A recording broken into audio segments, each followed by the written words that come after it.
Friends, investment ideas சேனலில் இன்றைக்கி நம்ம பார்க்க போகிற ஷேர் வந்து பிஜி எலக்ட்ரோபிளாஸ்ட். இது ஒரு ஸ்மால் கேப் ஸ்டாக் தான் இருந்தால் கூட இவங்கள்ட்ட நிறைய ப்ராஜெக்ட்ஸ் இருக்குது. அதனால் இது ஒரு மல்டிபர்பஸ் ஸ்டாக்காக இருக்குது. நிறைய பிளாஸ்டிக் பிஸ்னஸ்லலாம் ஒர்க் பண்ணிகிட்டு இருக்காங்க. குவார்ட்டர்லி ஏர்னிங்ஸை வந்து பார்த்திங்கன்னா 16% இன்க்ரீஸ் ஆகிருக்கு.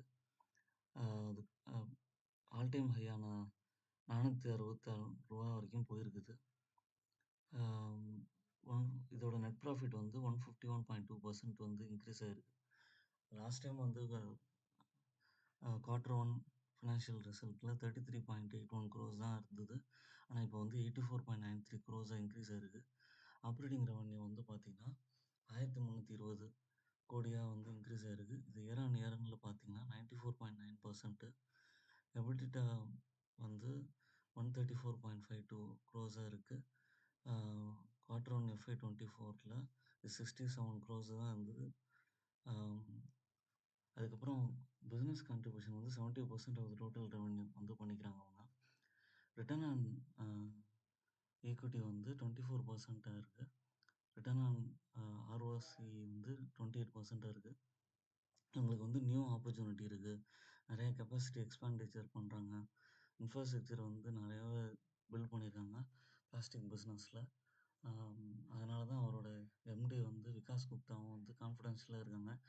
உங்களோட குரோத்தை பொறுத்து கம்மிங் இயர்ஸில் நல்லா இன்னுமே வந்து நல்ல ப்ராஃபிட் வந்து ரெவன்யூ வந்து இன்க்ரீஸ் ஆகும்னு சொல்லியிருக்காரு.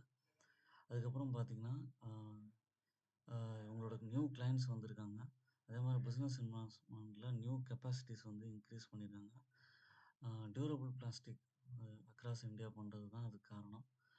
அதுக்கப்புறம் பிஜி எலக்ட்ரோபிளாஸ்ட்டில் வந்து 3 இயர்ஸ் இதில் பார்த்திங்கன்னா நிறையா 3 times வந்து மல்டிப்ளையராக வந்து ரிட்டர்ன் கொடுத்துருக்கு. 108%, 114% வரைக்கும் இன்க்ரீஸ் ஆகிருக்கு. அவங்களோட கரண்ட் மார்க்கெட் கேபிட்டலைசேஷன் வந்து பார்த்திங்கன்னா 16,000 கோடியாக இருக்குது. இது ரீசெண்டாக வந்து பார்த்திங்கன்னா ஸ்ப்ளிட்டு கொடுத்தாங்க. அதுக்கு முன்னாடி வந்து பார்த்திங்கன்னா 400, 500 இந்த ஸ்டாக் வந்து 700 வரைக்கும் போச்சு. அதுக்கப்புறம் வந்து 2000, 3000 வரைக்கும் போனதுக்கப்புறம் ஸ்ப்ளிட்டு கொடுத்ததுக்கப்புறம் திரும்ப ஒரு 350 ரேஞ்சுக்கு வந்தது. நீங்கள் அப்போ வாங்கியிருந்தா கூட இப்போ ஒரு 450 வந்து நல்ல ப்ராஃபிட் கிடச்சிருக்கும். ஸ்விங் ட்ரேடிங்க்கும் ஏற்ற ஸ்டாக்கு, லாங் டேர்முக்கும் ஏற்ற ஸ்டாக்கு. நீங்கள் வாங்கி அக்யூமுலேட் பண்ணலாம் ஒவ்வொரு டிப்லேயும். எஸ்ஐபி மெத்தடில் உங்களால் முடிஞ்ச அளவுக்கு கூட வாங்குங்க.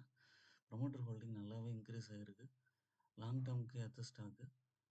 என்னோடய சேனல் வந்து இன்வெஸ்ட்மெண்ட் ஐடியா சப்ஸ்கிரைப் பண்ணுங்கள், லைக் பண்ணுங்கள், ஃப்ரெண்ட்ஸ்க்கெலாம் ஷேர் பண்ணுங்கள். நான் செபி ரெஜிஸ்டர்ட் பர்சன் கிடையாது. அதனால் உங்களோட ஓன் அனாலிசிஸ் பண்ணுங்கள். உங்களோட இன்வெஸ்ட்மெண்ட் அட்வைஸரை கேட்டுக்குங்க. அதுக்கப்புறமா உங்கள் பர்ச்சேஸை வந்து நீங்கள் பண்ணலாம். தேங்க்ஸ் ஃபார் வாட்சிங் மை வீடியோ.